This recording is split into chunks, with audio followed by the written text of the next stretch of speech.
Hey, what up, Long Beach? Welcome back to the 562.org. It's Tyler. And Matt, and this high school football video is brought to you by our friends down at Naples Rib Company. And all of the 562's coverage of Millikan Athletics is sponsored by Brian Ramsey and TLD Law. Thank you to all of our sponsors. We were out at DeHaven Stadium, the Millikan Rams back at home once again, hosting Loyola. Head coach Romeo Pelham looking to lead his Rams to a 3-0 start for the first time in 11 years and coming off a blowout win over Newberry Park, their last time on this field. Loyola Cubs at 0-1 on the year, but they came in to play a physical football game tonight. On the opening kickoff, Landon Ross nearly gets loose for a home run, eventually spun down at the Loyola 40. Yeah, we thought this was a great omen for Millikan to start the game. We were proven wrong, but Lando, definitely a spark plug with the ball in his hands.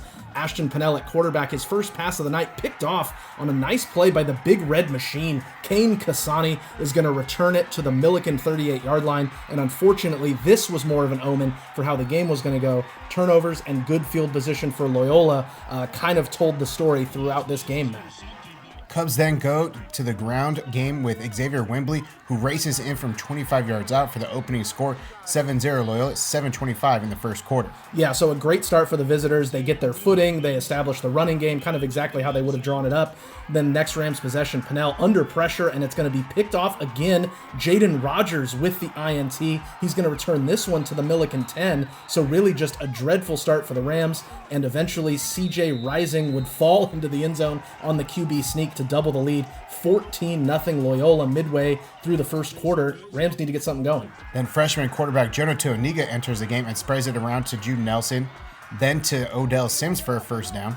Then he's going to rifle one over the middle to Nelson, who's going to find his way in for the score.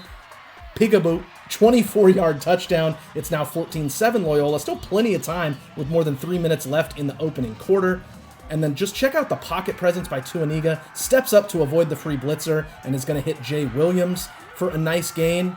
And then again, you'll see the maturity of this ninth grader. Watch JT the Prophet step up in the pocket and fire a strike to Nelson. 13-yard score, and we are tied 14-all early in the second quarter. Tuaniga, 13 for 16 for 135 yards and 2 touchdowns on those 2 scoring drives. Again, he's just a freshman. Yeah, great way to come in and help your team, but Loyola responds, "It's a trap!" Holden Smizer left Millikan none the wiser.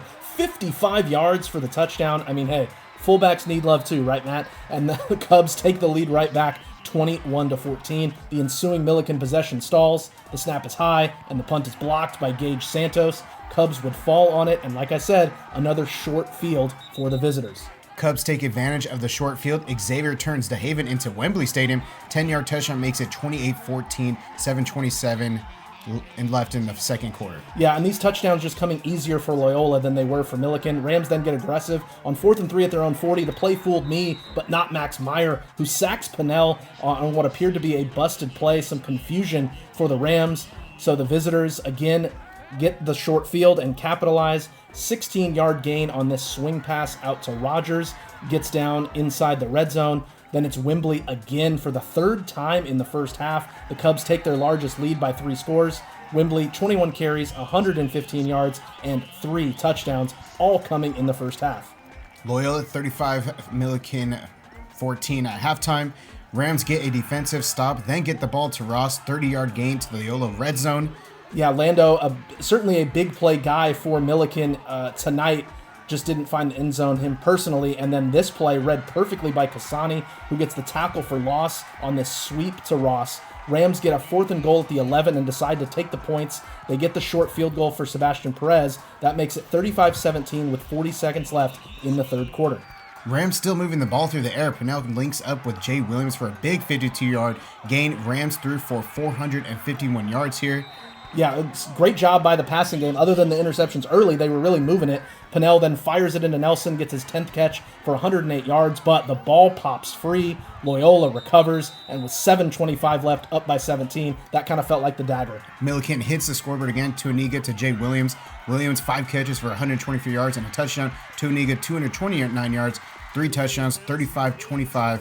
2:47 left in the game. So still kind of a prayer here. You got to go onside, and a beautiful onside kick by Perez. There's a scramble for it. Millikan trying to keep their hopes alive. And look, the kicker emerges with the ball. He got the ball. Yeah, I've never seen a kicker that fired up. But unfortunately, the Rams unable to keep their comeback hopes alive. This fourth down pass would fall incomplete, and that would do it. Millikan wins the second half 11-0, but that first half was enough as Loyola wins it 35-25. Millikan takes their first loss. They will be back in action at Downey next Friday. If you want coverage of that game and all other sports going on in the LBC, you're already in the right spot, the562.org.